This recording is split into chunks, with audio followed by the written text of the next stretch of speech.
Olá, turma, de volta para a segunda parte da nossa aula. Então, para continuar, vou compartilhar com vocês alguns slides, tá bom?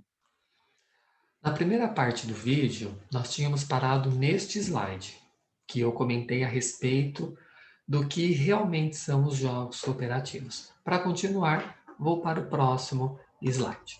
Então, nós temos, amparado nas formulações de Orlick, que está em Correia 2006, sugere que os jogos cooperativos alterem a estrutura vitória-derrota, comumente observada nos esportes e nos jogos tradicionais, pela estrutura vitória-vitória.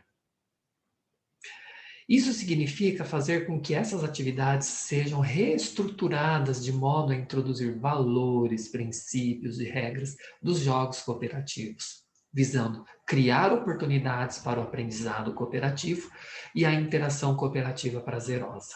Tá? Bom, por que ele está se referindo vitória-vitória e não vitória-derrota, né? Como eu citei na primeira parte da aula, quando nós falamos da vitória e da derrota, ou do sucesso e do fracasso, nós estamos fragmentando. Nós estamos colocando um determinado grupo como o melhor, ou aquele que pode ver o grupo da derrota como algo ruim, e nós temos aqui o grupo do sucesso-sucesso ou vitória-vitória, que é aquele grupo que de forma cooperativa jogou, mostrou o seu melhor e terminou de uma forma agradável, amigável, sem hostilização, sem preconceitos, sem o desrespeito.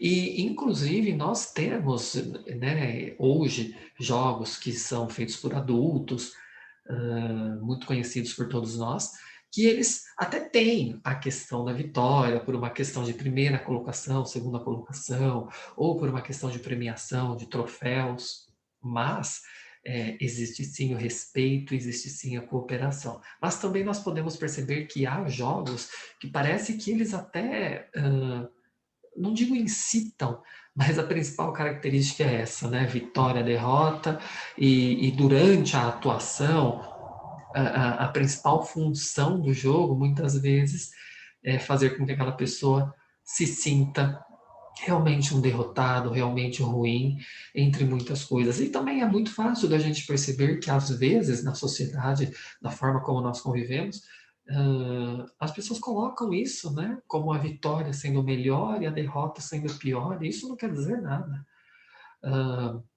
Porque as pessoas têm habilidades. Hoje ela tem uma habilidade que muitas vezes um determinado time, um determinado colega tem uma habilidade mais aprimorada para determinada situação, mas existe o contrário. Esta criança que tem uma habilidade não tão desenvolvida para determinada situação, jogo ou brincadeira, mas ela tem para outra. Então é uma troca, é uma vitória. É uma vitória para quem, de repente, conseguiu se desenvolver melhor, e é uma vitória para quem aprendeu com aquele que desenvolveu de forma melhor a habilidade. E isso também vai acontecer em um dado momento. Na vida, nós temos N situações. A pessoa não vive só de vitórias, a pessoa não vive só de sucessos. A pessoa vive de respeito, de cooperação, de entendimento, de crescimento. É disso que a pessoa vive, é disso que nós vivemos. Então, tendo como base a fala de Correia, 2007, ele entende que suas mudanças iniciam quando alteramos a estrutura dos jogos tradicionais, de suas características de exclusão, agressividade, seletividade e exacerbação. Foi o que eu acabei de falar. Nós temos jogos que a cultura é essa, que a cultura é a agressividade, que a cultura é a da exclusão, que a cultura é o de apontar você é pior do que eu sou melhor que você. Então a gente precisa desconstruir isso. E na educação infantil, a gente não pode começar com isso. A gente tem que começar com a outra perspectiva, que é a perspectiva da cooperação, a perspectiva da ajuda, a perspectiva do respeito, a perspectiva da cultura da paz, tá? E tudo isso, eles estão presentes em jogos competitivos, o que eu estava dizendo anteriormente, não em relação à cultura da paz, tá? A questão da exacerbação, da agressividade, da exclusão, eles estão em jogos competitivos. Vocês sabem, todos nós aqui já presenciamos jogos competitivos e realmente presenciamos que muitas vezes eles acabam acarretando em brigas, em agressões físicas. Por quê? Não se tem o respeito, não se entende as crenças, não se entende os valores. Por quê? Porque a única perspectiva é vencer, vencer, vencer e eu preciso mostrar que eu sou melhor. E aí acaba culminando no quê? Em alguns casos, na agressão física. E se a gente começa assim na educação infantil, quando chegar na fase adulta, o que vai acontecer quando essa criança for para o mercado de trabalho? Ele vive numa eterna competição, sim, mas uma competição de aprimoramento, de melhora, de ajuda ao colega, de proatividade, de união. E não aquele momento que, de repente, num ambiente de trabalho, uma pessoa vai ser contrariada e ela simplesmente vai para cima, vai começar a agredir, vai começar a usar questões pessoais da outra pessoa para agredi-la. Não, né? Então, a gente precisa tomar cuidado com isso, não é verdade? Então, como o Correia disse, isso está dentro dos jogos competitivos. Né? Ou seja, a gente precisa de jogos que sejam basicamente pautados na cooperação, na aceitação, no envolvimento e na diversão. São princípios da interação. Não tem os jogos e as interações, que são os eixos norteadores da educação infantil? Então, a aceitação, envolvimento, respeito e diversão são bases das interações, tá? Importante refletir sobre isso. Por isso que eu falo muito, sempre bato na mesma tecla da intencionalidade.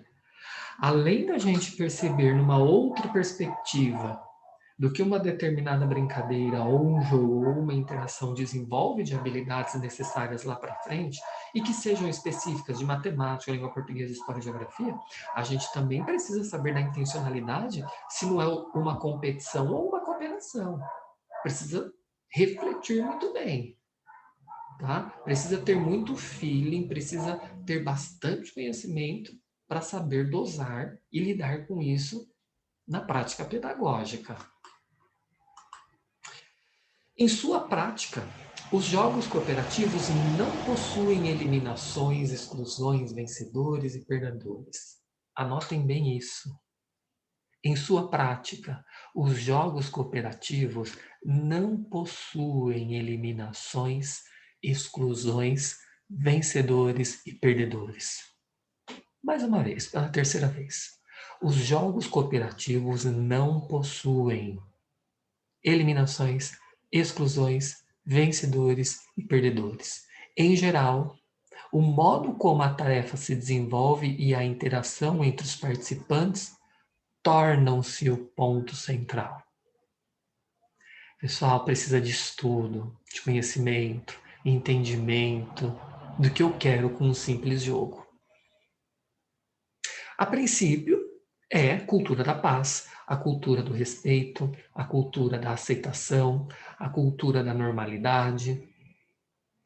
E a gente precisa ver se nesta brincadeira, se neste jogo ou em qualquer situação, se eu não estou proporcionando a eliminação, a exclusão, e muitas vezes essa eliminação e essa exclusão acaba culminando na hostilidade, tá? Por isso que eu coloquei aqui que, de modo geral, a tarefa se desenvolve, como a tarefa se desenvolve a interação entre os participantes, torna-se o ponto central. Se o ponto central é a competição, sinto muito. Corre o risco de não terminar bem. Crianças chorando, crianças desapontadas, tudo tem seu tempo. Ela vai aprender que aquela criança que se saiu melhor serve como um aprendizado para ela. Ela também ela também fez. Então, o que a gente precisa colocar em prática é, não pode colocar a criança como aqui venceu é a que sabe tudo e aqui por um fio de cabelo não teve o mesmo rendimento que ela, coloca por água abaixo, perde tudo aquilo que ela fez. Não. Tudo que ela fez é um grande ganho. E ela vai aprender com aquele fio de cabelo que faltou com o colega. E você pode ter certeza que enquanto o colega ajuda, ele também está se desenvolvendo e aprendendo, e aquele que está recebendo também está aprendendo e ensinando, tá? Então, é essa cultura que a gente precisa colocar dentro da prática pedagógica na educação infantil. A cultura de entender que aquele que não chegou onde supostamente deveria chegar, não quer dizer que ele não sabe nada. Isso vocês devem perceber também quando a gente vai para uma sistematização mais de anos iniciais, educação de jovens e adultos, alfabetização, ou anos finais ou ensino médio. Hoje, tá? Por determinadas situações e até mesmo por uma revisão de políticas públicas, o certo e o errado é meio complicado da gente apontar. Eu, como professor de matemática também, de formação, além de pedagogo, se eu estou trabalhando a habilidade de soma, eu preciso analisar meu público-alvo, eu preciso analisar minha intencionalidade, eu preciso analisar o que eu quero analisar, porque a intenção é de que aquele aluno saiba o que é a habilidade de somar, que é a habilidade de ter algo a mais. Agora, de repente, ela não chegou no resultado esperado. Mas eu posso dizer que aquela criança não sabe nada? Eu simplesmente anulo, eu digo, você é uma pessoa errada? Ué, se eu estou mostrando, se ela me mostrou que ela sabe que somar é ter algo a mais, então eu preciso refinar a minha prática docente, eu preciso entender o que o aluno, por que o aluno chegou em determinado resultado, e aí sim nós vamos aprimorando essa habilidade. Mas eu não posso negativar tudo que ele me fez. Eu não posso simplesmente falar certo e errado. Eu vejo conhecimento, eu vejo proficiência, tá? Nós temos aí diversas avaliações em larga escala, inclusive muitas e algumas são aplicadas para os anos iniciais com crianças do 5º ano, que é o público-alvo nosso também, meu, de vocês. Lá existem proficiências, existe uma régua métrica, então não existe o certo e o errado.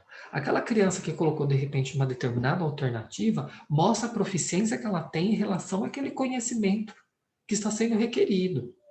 Então, de repente, ela sabe 25% a respeito do descobrimento do Brasil. Mas eu não posso dizer que ela não sabe.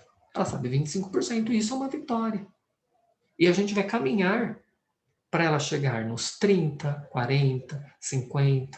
Dentro dessa régua métrica, por isso que a gente fala régua métrica, porque existem as proficiências, né? Abaixo do básico, adequado e avançado, e dentro de cada proficiência uma régua métrica. Será que a criança ela é um conhecimento básico sobre o descobrimento do Brasil, mas muito próximo de um adequado, ou ela é um básico muito próximo do abaixo do básico, tá? Então, é bastante complicado a gente falar em acerto e erro dentro da esfera educacional.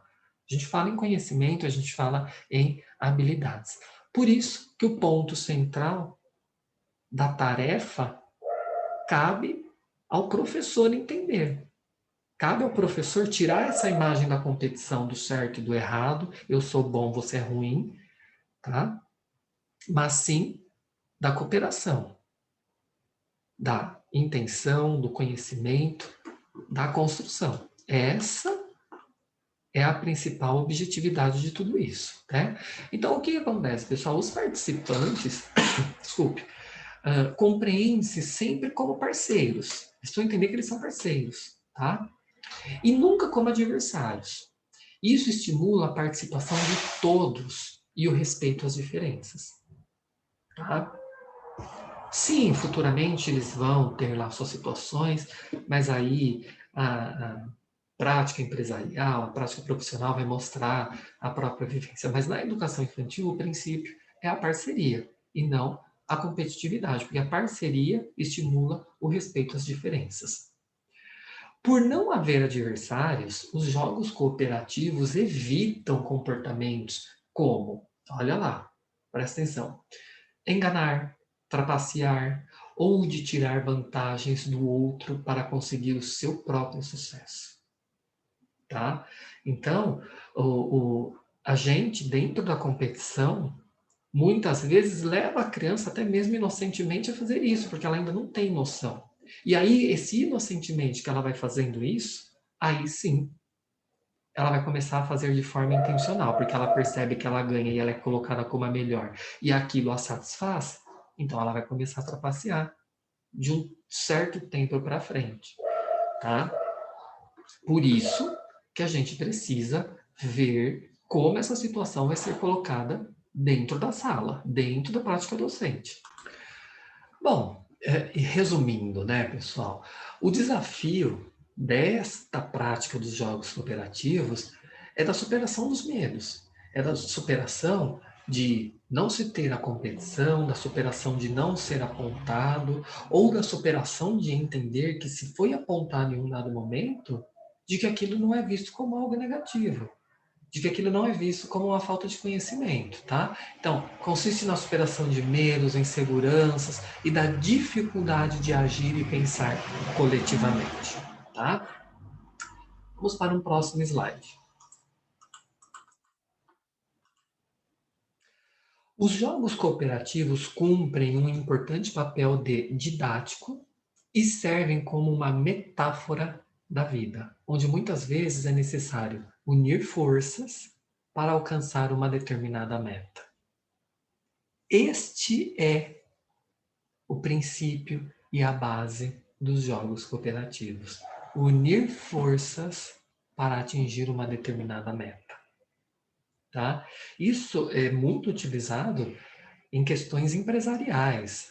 Né? A meta é a cooperação, a meta é alcançar metas e a meta é de que um ajude ao outro. Porque se a gente trabalha num ambiente de competição, eu estou competindo para mim e não pela empresa. Se eu estou em um jogo, tá? Por mais que a gente queira, por questões de colocações e etc., por mais que a gente queira se colocar como o vitorioso, mas um vitorioso dentro da cooperação, e não colocando como um demérito aquele que ficou no segundo, no terceiro, no quarto lugar, ou aquele que ficou em último. Aquele que ficou em último lugar, ele fez tudo o que ele pode, e ele fez, e ele mostrou. E é como eu digo, muitas vezes por um fio de cabelo, por um cabelésimo, a pessoa de repente deixou de estar no primeiro lugar. Mas isso não desmerece. A criança, a mesma coisa, não desmerece o fato dela não ter tido a mesma situação que seu colega teve, tá? Ela sabe bastante, ela entende bastante. Então isso precisa ser colocado como uma premissa, né? É necessário unir forças para alcançar uma determinada meta. É isso que a gente precisa, tá bom?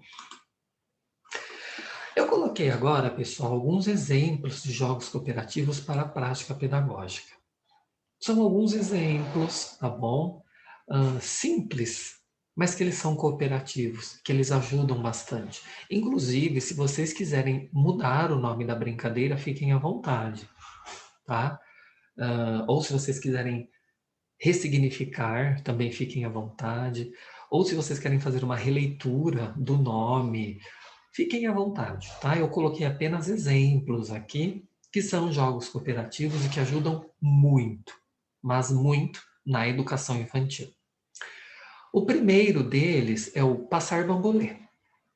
As crianças dão as mãos e se unem em roda, sendo que uma delas está com o bambolê. O desafio do jogo é passar o bambolê para os colegas sem soltar as mãos, usando outros movimentos do corpo. Essa brincadeira pode estimular a coordenação motora, a concentração e a habilidade de pensar em novas maneiras simples de resolução de problemas. E claro, com certeza que as crianças vão se ajudar porque elas querem que o bambolê passe por elas.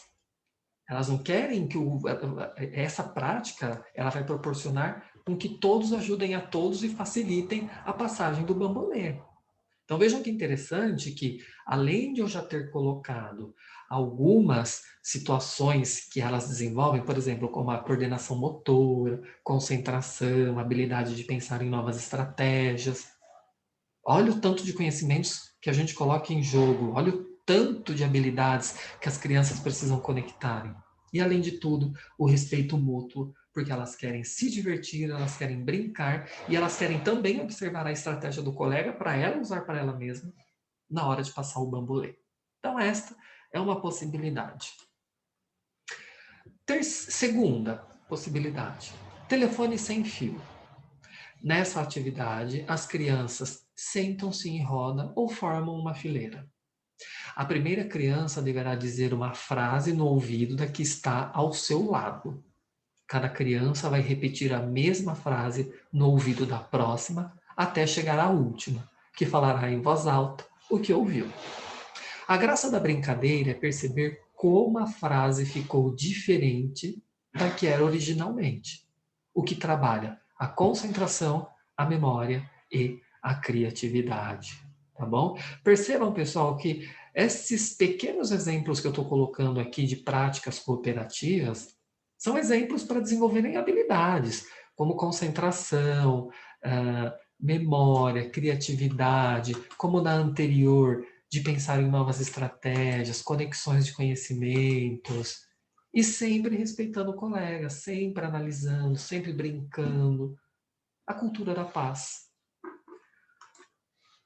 Nó humano. Como eu disse, tá, pessoal? Vocês podem mudar o nome da brincadeira. Este é o nome original, mas vocês podem colocar qualquer outro nome. Às vezes pode soar estranho, mas vocês podem mudar, tá bom? No nó humano, os estudantes devem dar as mãos para os colegas, entrelaçando os dedos. Entretanto, há algumas regras. O estudante não pode dar a mão para o que está ao seu lado. Então, de repente, eles estão numa sala, ele não pode dar a mão para o coleguinha do lado. Ele tem que procurar um colega que não esteja ao seu lado, tá? E também não pode segurar as duas mãos do mesmo colega, tá? Porque senão fica uma dupla. A brincadeira chega ao fim quando todos os alunos formam um círculo sem soltar as mãos. Apesar de um pouco complicado de ser feito, esse jogo leva os estudantes a cooperarem entre si, porque eles vão começar a analisar se eles estão ao lado, eles vão dar dicas, eles vão falar, não, eu não posso pegar porque você está do meu lado, e a coordenarem de forma espontânea o espaço físico. Tá vendo? Vocês estão vendo, pessoal, como uma brincadeira muito simples tem uma intencionalidade, como, por exemplo, a questão da amarelinha. Ela também tem toda a sua cooperação, ela também coloca em jogo várias questões de conhecimento específico, questões motoras, de cooperação, tá? E elas são simples, e elas estão no nosso cotidiano, tá bom? Então, por exemplo, este nó humano, qualquer coisa, façam uma pesquisa no YouTube, verifiquem como ela funciona, de repente se ela ficou muito complexa, porque ela é uma forma resumida, uma escrita resumida, e mostrando a vocês o que pode desenvolver, tá? Então, é bastante interessante vocês perceberem que uma simples brincadeira que muitas vezes significa quase nada, mas na verdade ela significa muita coisa, tá? A próxima brincadeira, contação de história coletiva. Bem apropriada para todas as idades, não apenas para crianças menores, a contação de história coletiva funciona da seguinte forma.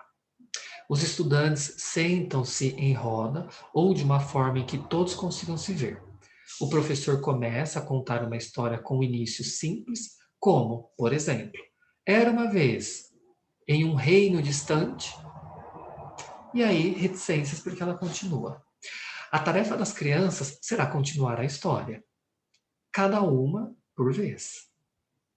A turma pode decidir um limite de palavras ou de tempo para cada um contar o seu trecho da história.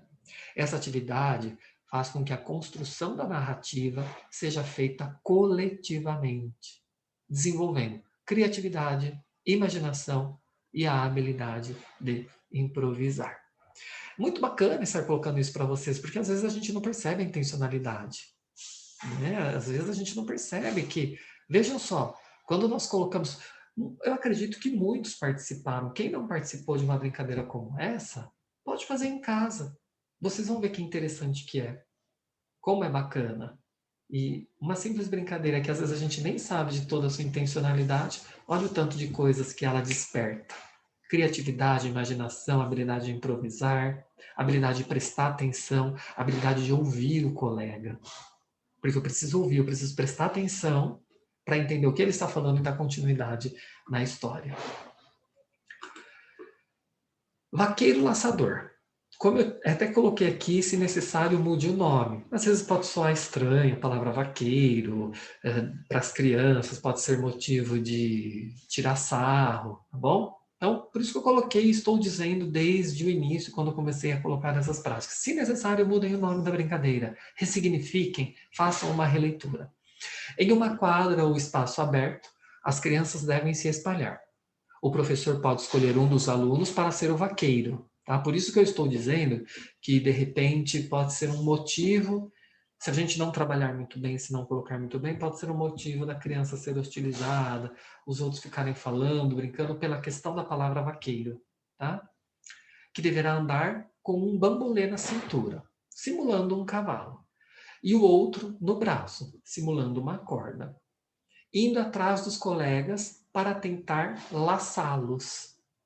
As crianças que forem laçadas deverão pegar mais 2 bambolês e fazer o mesmo que o primeiro vaqueiro, ajudando a capturar o restante dos colegas. Essa atividade trabalha concentração, coordenação motora e o trabalho em equipe, principalmente dos vaqueiros. Olha só, pessoal, que legal. Às vezes a gente brinca e nem sabe. Às vezes é uma forma da gente colocar, porque a gente tem, não vamos negar que não tem, porque tem. Às vezes no ambiente escolar tem aquelas crianças que muitas vezes elas não interagem, muitas vezes ainda não conseguiram se aproximar.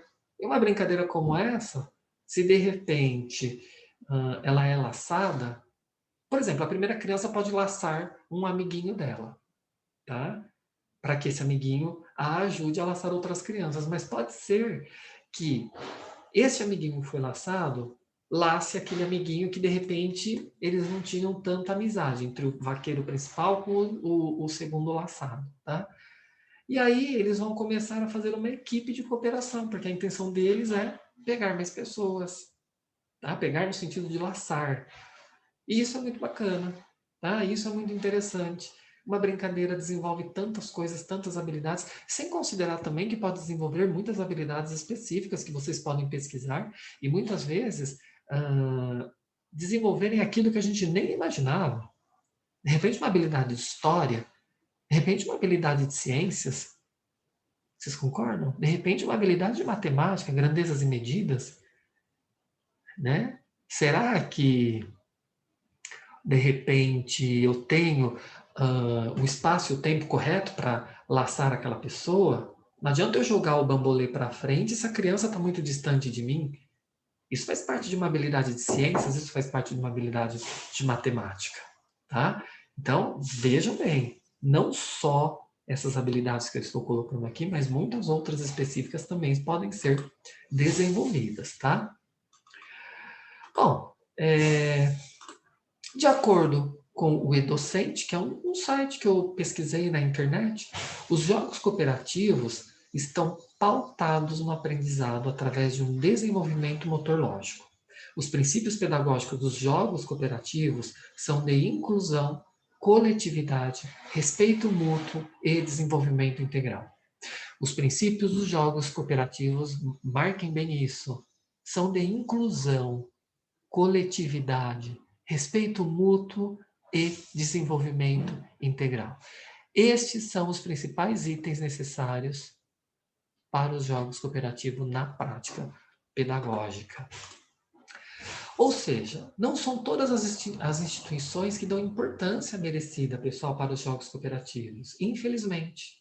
Muitos enxergam como perda de tempo, já que o ganho cognitivo não é necessariamente um fator importante.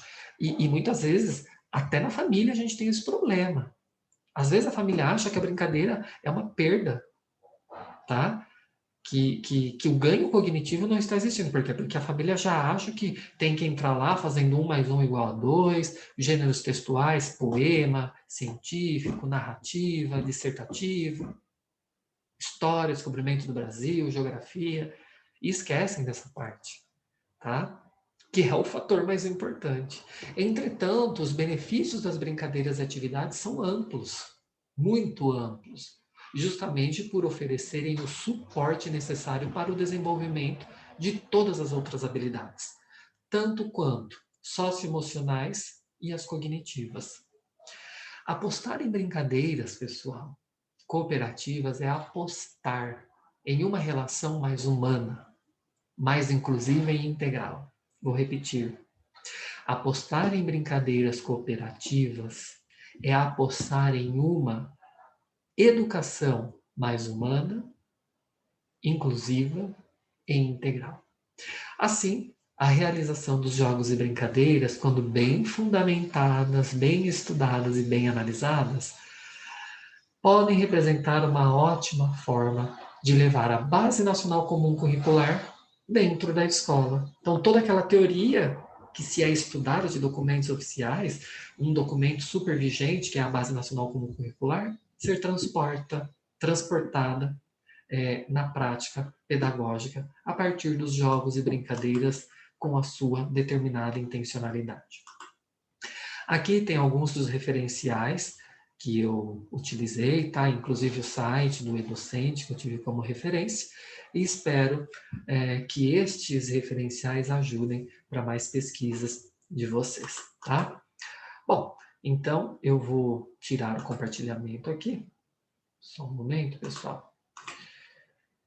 E eu espero que tenha sido bacana, prazeroso tratar com vocês a respeito deste tema dos jogos cooperativos, que são muito importantes, que eles estão dentro dos eixos estruturantes dos jogos e brincadeiras, e como eu disse também na primeira parte, há várias categorias de jogos, e os jogos cooperativos são importantes, muito importantes, pelo tanto de habilidades, de situações que eles proporcionam e que são necessárias para a vida, que são necessárias na prática pedagógica.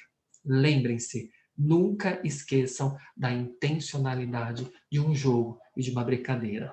Prestem atenção, às vezes a diferença é tênue, é um fio de cabelo, mas essa diferença pode causar resultados estrondosos, que sejam positivos ou que sejam negativos.